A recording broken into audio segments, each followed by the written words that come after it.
Welcome back to another edition of From the Markives, where I just do random pulls and give my thoughts on some discs that I own. Most of what is sitting in my lap, I believe, are discs I've already watched. There might be some mixed in that I haven't watched yet. I'm just going to pick four, and we'll see what we think. If you have any interest in more of these, let me know. And if you have any thoughts of anything I've talked about, want to correct me, or have more information, or any memories of how and where you saw these, let me know, because I find it fascinating. Part of my relationship with any movie is always tied to how and where did I first see it. So I'll probably throw that in. So what are we going to pull? Just some random thing out of here. I'm pulling it. I'm going to pull something that isn't an Aero disc. The Aero discs I have don't have covers. There is a full review of this already on YouTube, so I will point you to that to watch the whole thing.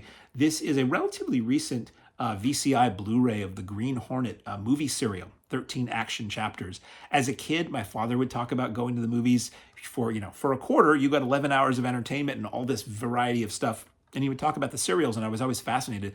And PBS would do a show in the 80s called Matinee at the Bijou, where they would try to recreate what an old matinee would be like in the 30s or 40s. And they would play a lot of the interstitial stuff, a lot of old trailers and cartoons and newsreels, and they would play serials, which I always found fascinating. One of the video stores in my town, Adventure Video, had a few on tape movie serials, but serials were always they were kind of expensive to get, and there were so many of them because this is 13 chapters, and each is 20 to 30 minutes. They're about the length of a Three Stooges short, which to the two reelers, they called them in the day. But, usually the first one would be a little bit longer, and then after that, they'd be roughly 20 minutes. But that was a huge commitment to put on tape and multiple tapes. So, they were kind of expensive to buy, to just watch once, and a lot of rental places didn't get them. But I always was fascinated by them, and I did have experience with seeing some in theaters.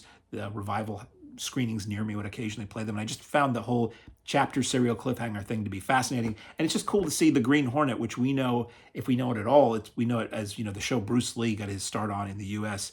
is the thing Bruce Lee did in the U.S. that really made people in the U.S. aware of him for the first time. He'd been working on screen well before that, but it's interesting to see what a 40s version of the Green Hornet would look like, and it's from 1940. So this is available. If you want to know every little thing that I think about this, go to my YouTube channel and look up Green Hornet, type it in the search bar, and that video will come right up. So we're gonna do four. What's next?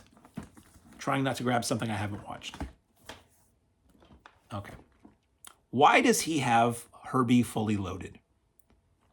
Because I really liked it. I saw this at the drive-in when it came out, and I loved it. I still think this is a super fun movie. It's one of the few decades later sequels I've ever seen that felt true to the spirit of the original and really could have kickstarted another series. I loved watching the Herbie the Love Bug movies when I was a kid. I saw a couple of them at the drive-in when I was a kid. I'm pretty sure I saw Herbie Goes Bananas and Herbie Goes to Monte Carlo, and then the Disney Sunday Movie or Wonderful World of Disney or whatever would show them on TV. So I was well versed in herbitude back then. And when a new one was coming out, I had sort of just rediscovered going to the drive-in. I discovered that there was one that was not, there was two actually, not far from where I was living at the time. And Northfield Drive-In is where I saw this. Northfield Drive-In still open and going strong. It's great to see. And I thought, I want to go see a Herbie movie and feel like a kid again. And it 100% worked. And the soundtrack is really good. You've the Donnas doing Roll On Down the Highway, the old BTO song. You've got that song Magic by Pilot is in this. I always think of this movie when I think of that. You've got Lindsay Lohan and Justin Long is in it, and directed by Angela Robinson. It's a super fun movie. Even if you think you're a fool, it's a super fun movie. I pretty highly recommend Herbie Fully Loaded. Let's see, what else is next? Again, this came off the shelf that I had to dismantle because flood and redoing a basement and all that. So these are all going to be kind of in the same letter group. The next video I'll grab a different box. Okay. If you don't know the pure chewing satisfaction that is Jim Cotta, you got to watch Jim Cotta. I remember when this movie came out and it was taken seriously, or it was promoted seriously at the time. It was Olympic gold medalist Kurt Thomas utilizing the skills of gymnastics mixed with the skills of karate to form a new style of martial art. It's a ridiculous movie. Kurt Thomas is not an actor, but he's a great gymnast. Was a great gymnast. I believe he passed away, unfortunately. A new kind of martial arts combat, the skill of gymnastics, the kill, of karate. I actually have a 35mm trailer for this that we play at the Mahoning once in a while. I like to slip that in once in a while. It is beyond ridiculous. It's super fun. It is from the makers of Enter the Dragon. And if you know anything about any movie after Enter the Dragon that comes from the makers of Enter the Dragon, it's more or less Enter the Dragon, where there is a scene at some point where people have to break into a fortress. Black Belt Jones did it. This did it. Force 5 did it. I mean, over and over again. You had Robert Klaus and Fred Weintraub just kind of redoing that formula that worked. And most of those movies, despite having the same template, are pretty fun. So Gymkata, it's rated R. It's from 1985. It is a total blast. This was a Warner Archive DVD. This was the first time it came out on DVD. And I'm pretty sure there's a Blu-ray by now, and I should upgrade because nothing but maximum quality for Gymkata for me. So that's 3. One more.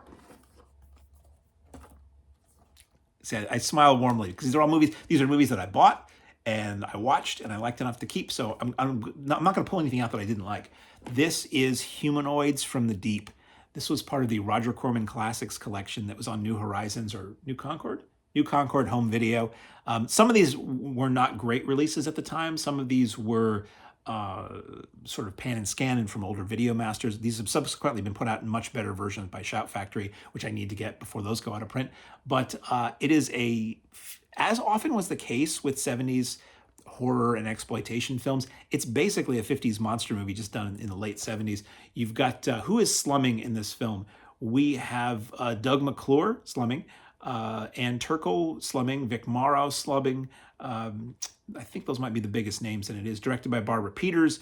It is a New World Pictures. New World Pictures, for the most part, I really enjoy all the stuff they did. There were 2 New World Pictures. New World was the company that Roger Corman formed in the 70s after he left AIP to just crank out exploitation horror cult movies, drive-in movies, but also to import like Fellini and Bergman films because that's really where his heart was at.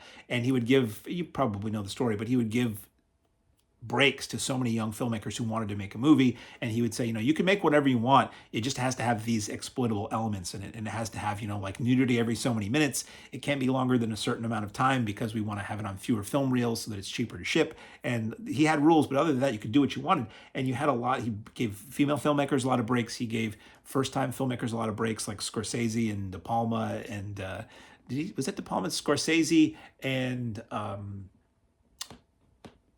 Coppola and other people like that, and Ron Howard, who's gone on to make very respectable films, started off making Eat My Dust and Grand Theft Auto, and I just love them. These were some of the first things I rented when I got a VCR back in the late 80s, and I was just hungrily grabbing up all these New World releases that I think a lot of them were on the old Warner Home Video big box clamshell tapes. Someday I'll do one of these with my videotapes because I've got a ton that came from the old video stores that I grew up loving. So anyway, Humanoids from the Deep, and that's 4. So we're going to stop there. I'll do another one soon, and we'll talk about more movies. As the youth say, if you like this, please like, subscribe, and comment, and so forth, if you want.